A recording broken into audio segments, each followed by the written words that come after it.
As we all know, Meghan and her husband, Prince Harry, moved to California last year after deciding to step back from their royal duties. Since moving to the U.S., they've been trying to establish themselves as private citizens and build their own brand and careers outside of the royal family. Part of that involved hiring a new public relations team to help manage their image and publicity in America. Reports say they hired leading PR firm Sunshine Sachs to represent them in the U.S. Sunshine Sachs is a huge agency based in New York that represents many high-profile celebrities. They were expected to help the Sussexes navigate life outside the royal family and introduce them to Hollywood circles.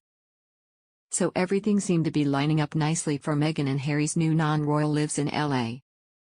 But according to sources close to Sunshine Sachs, the supposed Dream Team PR arrangement completely fell apart on the very first day.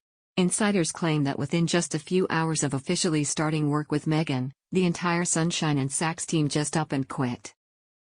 Word is they found the Duchess to be too difficult to work with and decided she wasn't a client they could represent long-term. One source said it was just an unrelentingly toxic environment. Meghan laid into the team, making demands and being rude. By the time the day was over, no one wanted to work with her anymore. Another said the whole thing was a complete mess and nightmare to deal with. No one could put up with her bullying attitude.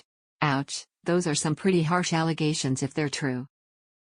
I can't imagine how dramatic that first meeting must have been for the PR team to just call it quits after a single day.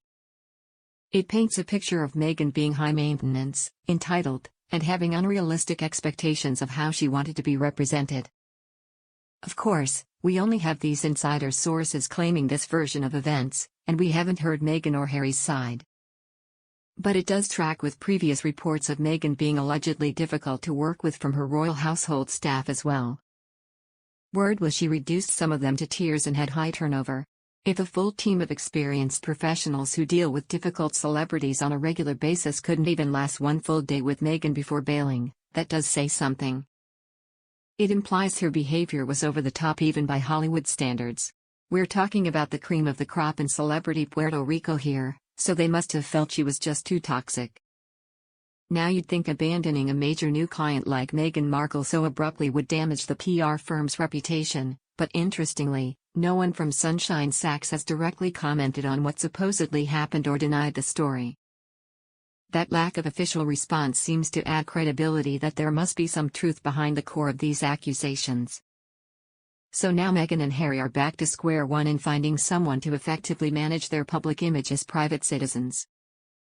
They can't rely on the Buckingham Palace press office anymore. They need expert handlers to make them appealing to U.S. audiences and stop old negative narratives from following them across the Atlantic. Something tells me their search isn't going to be easy based on this reported first failed attempt on Meghan's part.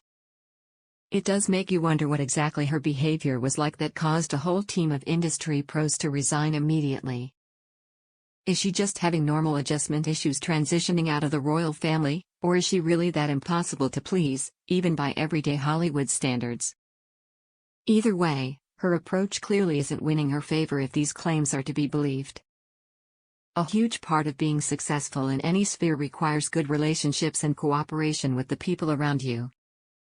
If she wants to establish independence and rebuild her image, she may need to take a long look in the mirror and reconsider how she treats people. When the story first broke, one of my followers hypothesized that Meghan's issues stem from living her whole life wanting to be famous, then suddenly being famous beyond her wildest dreams as a royal. Now she's had that taken away and is trying desperately to regain control of her narrative and fame. I could actually see that dynamic being true and it causing problems for her as she readjusts. Being pulled so quickly from the royal fairy tale into private life in LA would be hugely destabilizing for anyone. Even the most well-adjusted person might react badly.